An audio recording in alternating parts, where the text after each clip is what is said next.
2025 has been absolutely incredible. We had hundreds of delegates coming into Toronto for this year's ORC. It's amazing to see familiar faces, but so many new faces, new delegates that are participating in our union in ways that we haven't seen. Equity-seeking delegates as well, entering the space, seeing themselves in their union. And it was great how we had 7 resolutions come on the floor, important resolutions, and seeing delegates come to the mic and debate and have good conversation. It was just a really, really great week with everybody. It's been an extremely heavy year, particularly for working people in Ontario, whether you're in the auto sector, the forestry sector. It's been really tough because of this trade war. And honestly, what we saw unfold here in the past couple of days were locals coming together to support each other in profound ways. You could feel the solidarity in the room. People are starting to get in the energy of the season and really looking to celebrate their victories from the year. It's an important part that we share. Even in these tough times, we always have victories every day in Unifor.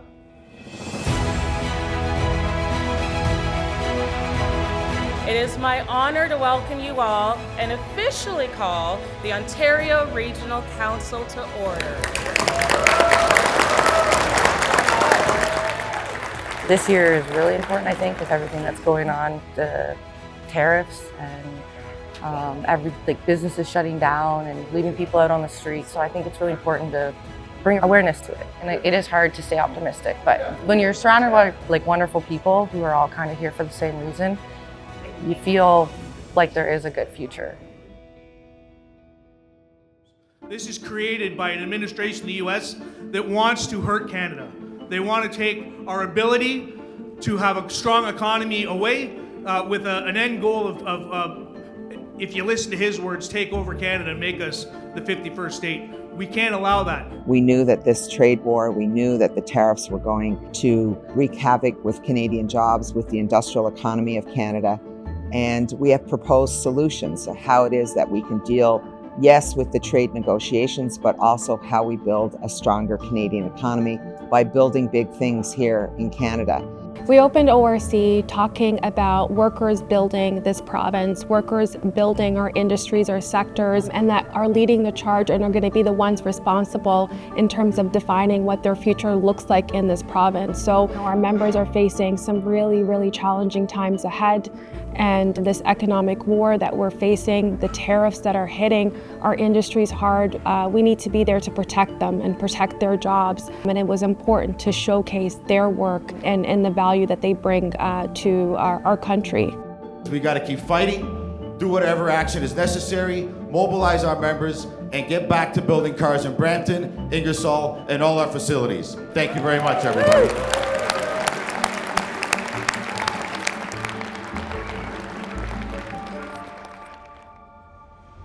We're here at ORC in Toronto, Ontario Regional Council. I'm from Unifor Local 88, and we brought the beautiful flag here with us today. It's been here all weekend, getting members to sign it and get to experience the patriotism of our action, our little movement here. The flag's got history. We had a flag in 2017. When we had the strike back then, it was very similar to what we're doing now. It was fighting for Canadian jobs. When the whole issue came up of us losing our contract with the Bright Drop, there was questions about getting the flag out, resurrecting it. It's almost like a tradition. If there's a rally or a strike or something in Ingersoll, at CAMI, there's a big Canadian flag. That Canadian flag was signed by so many of our members from all across the province. Each local union, their executives, their delegates, taking pictures in front of this flag as they're signing it, showing solidarity and protect Canadian jobs. Oh, it's fantastic. And there's our flag, so I'm sharing all that stuff back to our members in Ingersoll. And it helps them, picks them up a little bit, makes them understand that the fight isn't just in Ingersoll. We're taking this thing on and we're running with it. Since last month, the combined duties and tariffs on Canadian softwood lumber sold in the U.S. now stand at around 45%.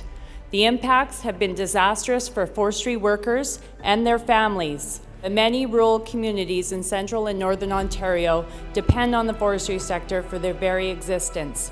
When the forestry sector struggles, our rural communities suffer. Now I'll ask you all to stand if you're able and raise our signs high in support of our fight for forestry jobs. To see all our brothers and sisters standing up, holding those signs was heartwarming. We feel like we are seen and heard, and to have, our auto workers, our manufacturing stand up with us to say they're not gonna allow the current storm that we're facing affect any other union member. I can't even explain how heartwarming and how special that was. And I know members that have not been able to make it to the regional council, I can't wait to go back home and let them know the work we're doing and the work this union is doing for all forestry workers and all sectors affected from this tariff war. It's so important to take on the issue of intimate partner violence being declared an epidemic because it is our members. It is our members that are working. It is our members who needs the assistance. We've seen over the last 5 years the rise in numbers of intimate partner violence, of domestic violence, and we need to be there to support our members, to support the community, and it's something that Unifor is going to continue to fight for until we can get it declared an epidemic from this provincial government. On December 6th, we held a vigil and our delegates came and recognized the 14 women that were killed at L'École Polytechnique. This is an important day for us to recognize those women, but also just the fight to end gender-based violence and to end violence against women, because it's a workplace issue. It is an issue that we all have to support, and it's our responsibility as a union as well to advocate against that. This work can feel heavy and the grief can be overwhelming, and the scale of the issues we face can leave us feeling as if the problems are too big to solve and the progress too slow. But if there's anything I've learned from being in this union and this labor movement, is that we are never alone and we never give up. Our union supports shelters, women's shelters, all across this country. We do it through our Social Justice Fund every single year, and we do it deliberately on December 6th because we think it's important to make those connections. Today marks 120 days since our members were locked out. Not for demanding more, but for refusing to accept less.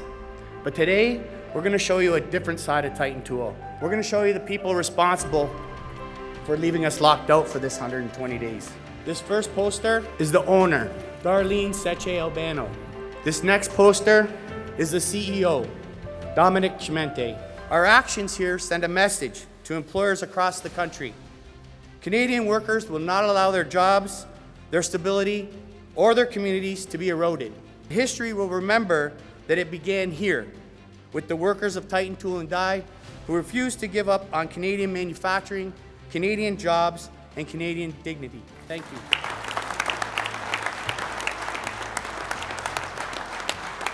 We had record-breaking donations once again here at ORC. It was amazing, the generosity from the locals across the region. Over $129,000 was raised for Titan Tools, and that is going to make an immense difference to their lives, and especially at this time of year when they need for families to celebrate. It'll be a great boost for them. And thank you to all the locals across Ontario for making such generous donations.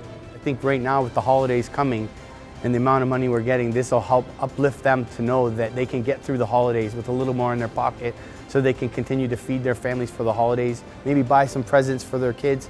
And I think they're gonna meet us with some smiles and probably some more tears. And they'll also know that 133,000 people are still behind them, supporting them every day through this. I think Lana Payne said it the best, we're ground zero. And with ground zero comes responsibility, and that is making sure we get the message out that Canadian jobs must be protected. And we're gonna continue to do that, and we're gonna continue that fight. And I see the strength in rooms like this one, big and small, all across our country, all across our union. We are a proud fighting union, and there is nothing that is going to stop us from doing what is needed to defend and protect working people for each other. We're going to keep showing up for each other, and we're going to show everyone, every single Canadian, what this union is made of. all of us together. So rest up. Let's start 2026 with the fire we know will be needed to win for working people. Much love, solidarity. Thank you very much. Protect Canadian jobs. Protect Canadian jobs. Protect Canadian jobs. Protect Canadian jobs.